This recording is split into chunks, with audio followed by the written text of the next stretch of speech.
പിന്നെ ഇന്ന് തന്നെ പരിപാടി എന്നാണോ, ഒരു വെള്ളരിക്ക കിട്ടിയിട്ടുണ്ട്. അത് ഇതുപോലെ കുഞ്ഞു കുഞ്ഞായിട്ട് അരിയണം. എന്നിട്ട് ഒരു കുക്കർ എടുക്കുക, വെള്ളരിക്ക ഇടുക, ഇച്ചിരി ഉപ്പും കൂടി ഇട്ട് ശകലം വെള്ളവും കൂടി ഒഴിച്ച് 2 വിസിൽ അത് വേവിച്ച് മാറ്റി വെക്കണം.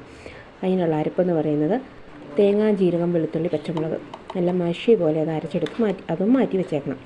പിന്നെ ചീനിച്ചട്ടി എടുത്ത് വെക്കുക, കടുക് പൊട്ടിക്കുക, അതിൻ്റെ അകത്തോട്ട് ഉള്ളിയും വത്തൽമുളകും കരിയാപ്പിലയും കൂടി ഇട്ട് മൂപ്പിച്ച് കഴിയുമ്പോൾ വെള്ളരിക്കായും കൂടെ ചേർത്ത് അത് കഴിയുമ്പോഴത്തേക്ക് അതിൻ്റെ അരപ്പും കൂടെ ചേർത്ത് നന്നായിട്ട് തിളപ്പിച്ച് കഴിയുമ്പോൾ തൈരില്ലേ, വലിയ പുളിയൊന്നും ഇല്ലാത്ത തൈരാണ്, അത് ആവശ്യത്തിന് ചേർത്ത് ഇങ്ങനെ നല്ലവണ്ണം ചൂടായി കഴിയുമ്പോഴത്തേക്ക് അതൊന്ന് മാറ്റി വയ്ക്കുക.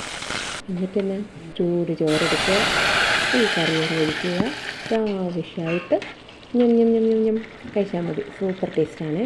എല്ലാവരും ഒന്ന് ട്രൈ ചെയ്ത് നോക്കണം. അപ്പോൾ ശരി, ഈ വീഡിയോ ഇഷ്ടപ്പെടുവാണെങ്കിൽ ലൈക്കും ചെയ്യണം, സബ്സ്ക്രൈബും ചെയ്യണം, ഷെയറും ചെയ്യണേ. അപ്പോൾ അടുത്ത വീഡിയോ കാണാം. ടാറ്റാ.